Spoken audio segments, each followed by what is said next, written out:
کہ حضور صلی اللہ علیہ وسلم نے فرمایا میری امت پر بھی وہ تمام حالات وارد ہو کر رہیں گے جو بنی اسرائیل پر آئے، بالکل ایسے ہی جیسے کہ ایک جوڑے کی دو جوتیاں ایک دوسرے کے مشابہ ہوتی ہیں۔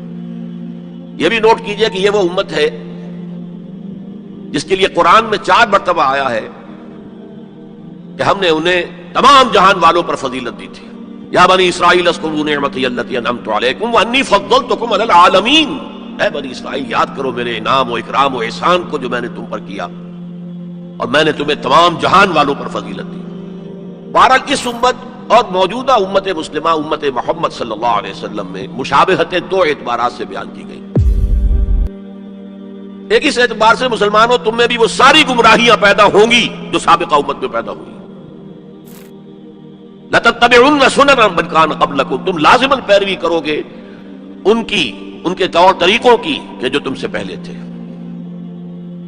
حتیٰ کہ اگر وہ گوہ کے بل میں گھسے تھے تم بھی گھسو گے، اور اگر ان میں سے کوئی شقی ایسا اٹھا تھا کہ اس نے اپنی ماں سے زنا کیا تو تم میں بھی کوئی بدبخت ضرور ایسا اٹھے گا جو اپنی والدہ سے زنا کرے۔ تو یہ تو ہے گمراہیوں کا معاملہ، امت کے اندر پیدا ہونے والی اعتقادی اور عملی گمراہیاں۔ چنانچہ اس کے ضمن میں جو 10 رکوعوں پر مشتمل فرد جرم عائد کی گئی ہے بنی اسرائیل پر سورہ بقرہ میں، 5ویں رکوع سے شروع ہوتی ہے بات اور 15ویں رکوع کے آغاز تک چلتی ہے، اس میں در حقیقت ہم اپنی موجودہ کیفیت کا اس آئینے میں مشاہدہ کر سکتے ہیں۔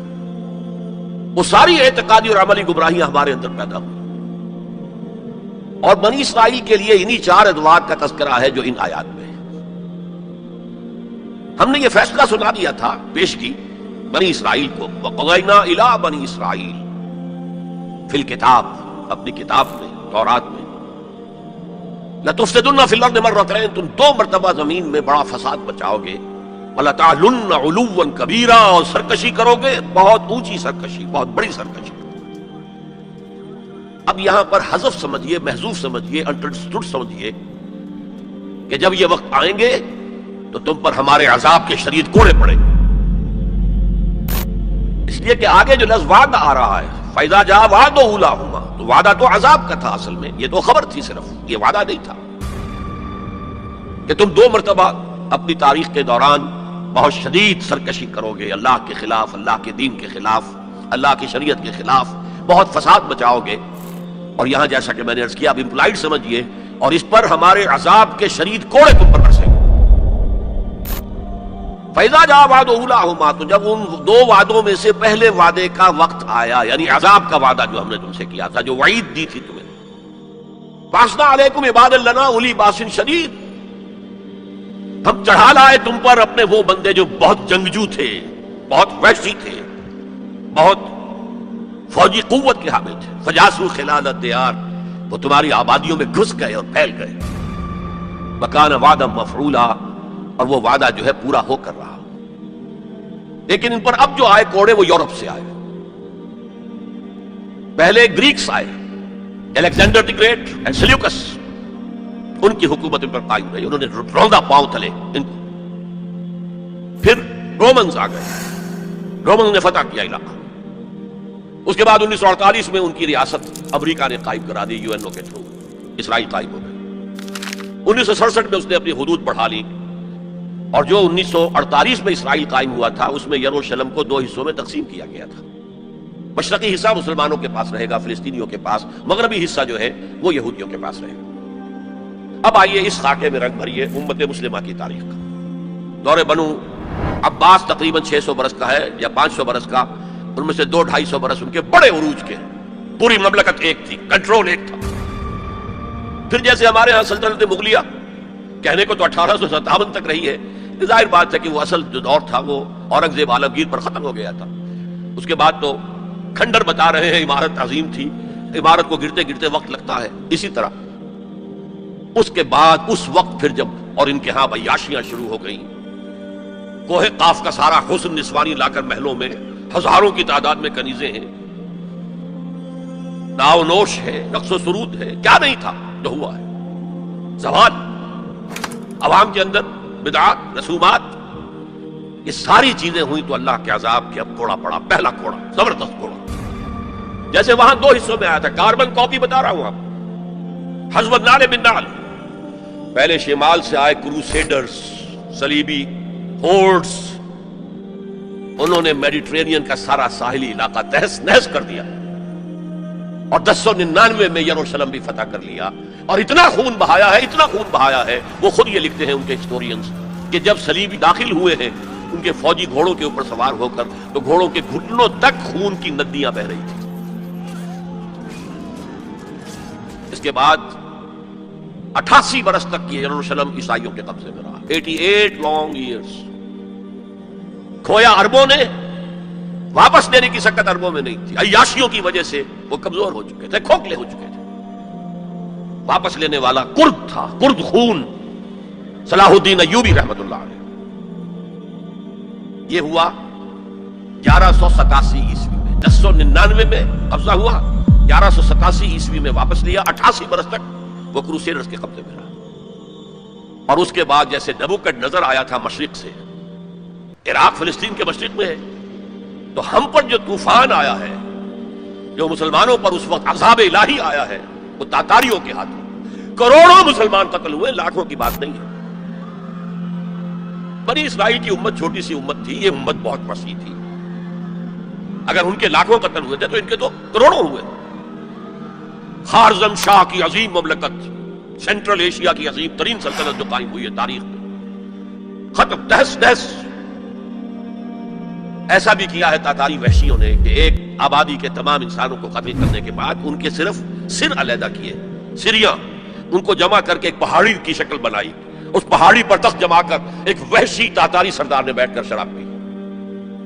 اور مسلمانوں پر دہشت اس درجے تھی کہ اگر 15-20 مسلمان بھی کہیں کوئی تاتاری جو ہے انہیں مل جاتا تھا اکیلا، اور وہ مسلح بھی نہیں، اور وہ کہتا تھا کھڑے رہو یہیں پر، میرے پاس اس وقت تلوار نہیں ہے، میں تلوار لے کر آ کے تم سب کو قتل کروں گا. وہ کھڑے رہتے تھے جیسے کہ بھیڑیں بکریاں کھڑی ہوں، اور وہ آ کر ایک ایک کو قتل کرتا تھا. ضربت علیہم الذلۃ والمسکنۃ وباؤوا بغضب من اللہ. یہ دور انتہائی تاریک دور تھا ہمارا، انتہائی تاریک دور تھا. عرب معزول کر دیے گئے. 1258 میں خارزم شاہ کی سلطنت کو تہس نہس کر کے، افغانستان کے اکثر حصے کو برباد کر کے، تہو بالا کر کے، پھر ایران کی سلطنت کو تہس نہس کر کے، اور عراق کے مشرقی پورے نصف حصے کو ختم کر کے 1258 عیسوی میں انہوں نے بغداد فتح کیا ہے. اور آخری خلیفہ بنو عباس کا مستعصم باللہ، اس کو محل سے نکالا ہے، ایک جانور کی کھال میں لپیٹ کر گلی میں ڈال دیا اور گھوڑے دوڑا دیے، کچل دیا. جو احیاء ہوا کس کے ہاتھوں ہوا؟ انہی تاتاریوں کے ہاتھوں ہوا. ہے آیا فتنہ تاتار کے افسانے سے. باسبا مل گئے کعبے کو صنم خانے سے، جنہوں نے کروڑوں مسلمانوں کو قتل کیا. اسلام نے انہیں فتح کر لیا، اسلام نے آیا. اب جو عالم اسلام کے اندر قوتیں ابھری ہیں، کوئی ایک مرکزی حکومت اس کے بعد نہیں بن سکی، اور عربوں کو اس وقت سے جو ڈیپوز کیا گیا، معزول کیا گیا، امت مسلمہ کی قیادت ان سے چھین لی گئی. اور یہ وہ بات تھی کہ جو بالکل شروع میں سورہ محمد صلی اللہ علیہ وسلم کہہ دی گئی تھی، ان تتولوا یستبدل قوما غیرکم. اگر تم پیٹھ دکھا دو گے اس مشن کو جو ہم نے تمہارے حوالے کیا ہے، تو اللہ تعالیٰ تمہیں ہٹا کر کسی اور کو لے آئے گا. That happened in the mid 13th century of Christian era. Fall of Baghdad 1298.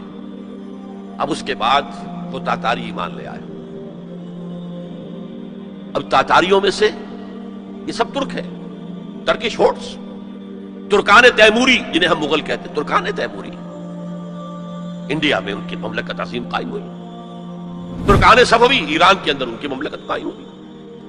Terken Usmani Anatolia کے علاقے سے وہ سردار جو تھا، ترک سردار عثمان، اس نے آگے بڑھ کر حکومت ایک بنائی ہے، اور وہ جس طرح پھر پھیلی ہے، پورا مشرقی یورپ اس نے فتح کیا ہے. ترکوں نے قسطنطنیہ فتح کر کے پھر مشرقی یورپ میں ویانا تک کا جا کر محاصرہ کیا ہے. پورا مغربی ایشیا اس کے تحت آ گیا، پورا شمالی افریقہ اس کے تحت آ گیا. جو کبھی گریٹ رومن امپائر ہوتی تھی، بالکل اس پیمانے کی گریٹ آٹومان امپائر دنیا میں قائم. یہ سلطنت عثمانیہ، اس میں 400 برس تک خلافت بھی رہی. خلافت عربوں سے منتقل ہو کر ترکوں کے پاس آ گئی. اس کے بعد پھر زوال آیا. سلطنت عثمانیہ بھی یورپ کا مرد بیمار بن گئی. زوال آتا ہے، ہر کمال را زوال ہے. یہ جو ہمارے دو دور عروج آئے، ان میں سے ایک میں عربوں کے جو زیر قیادت دور تھا، اس میں یورپ میں داخل ہوئے مسلمان عرب اور بربر جبل الطارق کے ذریعے سے. طارق ابن زیاد کی سرکردگی میں، جو موسیٰ ابن نصیر کے بہت بڑے جرنیل تھے، اور آئیبیرین پیننسلا پورا فتح کر لیا، پورا موجودہ پورچگل اور اسپین پورا کا پورا. پائرنیز کو کراس کیا، سلسلہ کوہ جو ہے جو فرانس کو علیحدہ کرتا ہے اسپین سے، آئیبیرین پیننسلا سے، اور ہارٹ آف فرانس تک پہنچ گئے. لیکن وہاں ایک بڑی زبردست شکست دی ایک بہت بڑے فرانسیسی سردار نے. یہ 732 کا واقعہ ہے، حضور کے انتقال کے 100 برس بعد. 632 میں حضور کا انتقال ہوا، 732 میں بڑی زبردست شکست ہوئی. حالانکہ جبکہ یہ سیلاب جا رہا تھا تو عجیب بات ہے جو آپ نے شاید کبھی نہ سنی ہو، انگلینڈ میں شہنشاہ تھا ایمپرر ہوسا، HOSSA. وہ ایمان لے آیا. اس نے دیکھا آ رہا ہے یہ سیلاب، میرا بھی ستیہ ناش ہو جائے گا. پورا آئیبیرین پیننسلا ان کے سامنے جو ہے وہ اسبامات کر چکے ہیں.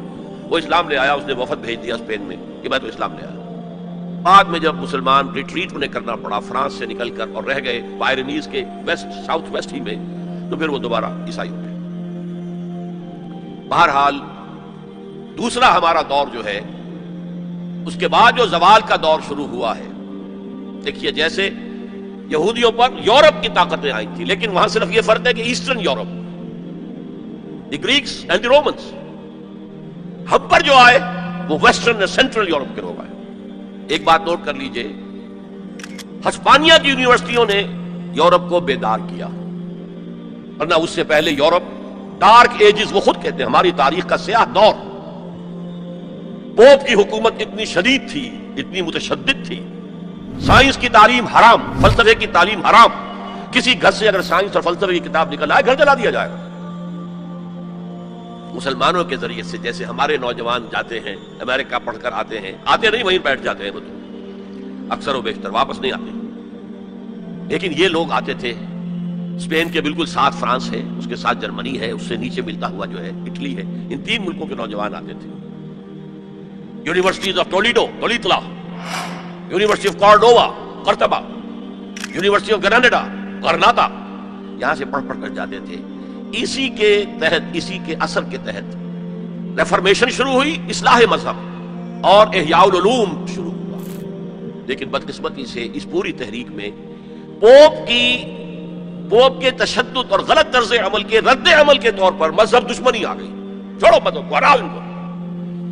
اور یہودیوں نے اس جلتی آگ پر تیل کا کام کیا، سیکولرزم کا انجیکشن لگایا تاکہ مذہب اور ریاست علیحدہ ہو جائیں. اگر مذہب کا ریاست سے کوئی تعلق ہے تو پھر ہماری کیا حیثیت ہے؟ ہم تو یہودی ہیں، مائنیوٹ مائنورٹی ہے. اگر مذہب علیحدہ، سیاست علیحدہ، ریاست علیحدہ، تو ہم بھی مکمل شہری ہیں، برابر کے حقوق ہیں ہمارے. یہ انہیں سوٹ کرتا تھا. پھر انہوں نے پوپ کا جب تک حکومت تھا تو سود ہر سطح پر، ہر نوعیت کا حرام تھا، یوزری بھی اور کمرشل انٹرسٹ بھی حرام. لیکن انہوں نے عیسائیت کے 2 حصے کیے. جیسے ہمارے ہاں عبداللہ ابن سبا آیا تھا یہودی یمن سے، اور اسلام کا لبادہ اوڑھ کر اس نے مسلمانوں کے اندر الفتنۃ الکبریٰ پیدا کیا. اور اس وقت سے جو ہمارے ہاں شیعہ سنی کی تقسیم ہوئی ہے وہ آج تک ہے. اسی طریقے سے کرسچینٹی کو انہوں نے پھاڑ کر کیتھولسزم اور پروٹیسٹنٹزم کے اندر تقسیم کر دیا، اور پروٹیسٹنٹس جو ہیں ان کو آلہ کار بنایا. سب سے پہلا پروٹیسٹنٹ ملک برطانیہ. برطانیہ نے پوپ سے اپنا علیحدہ کیا، چرچ آف انگلینڈ علیحدہ قائم کر لیا. اپنا بینک سب سے پہلا قائم کیا، بینک آف انگلینڈ، یہودیوں کا بینک. بہرحال ان طریقے سے ان یہودیوں نے رفتہ رفتہ رفتہ رفتہ یورپ کو اپنے شکنجے میں کس لیا. اب یہ جو رینائسنس ہوا اور احیاء العلوم ہوا اور سائنس کی ترقی ہوئی، نئی نئی ایجاد ہوئی، نئی نئی چیزیں جو ہے وہ انسان نے تلاش کی، دریافت کی، فورسز آف نیچر، اور انہیں جو ہے ہارنس کیا، انہیں ایکسپلائٹ کیا، انہیں استعمال کیا، تو ایک پاور پوٹینشل پیدا ہو گیا سینٹرل یورپ کے اندر. اور طاقت تو پھر اپنا نفوذ چاہتی ہے ادھر ادھر. کوئی طاقتور پہلوان ہو تو وہ ادھر بھی جاتے ہوئے کندھا مارے گا، ادھر بھی کندھا مارے گا. وہ تو طاقت کا ظہور وہ چاہتا ہے. لیکن نوٹ کر لیجئے، عالم اسلام کا پہرے دار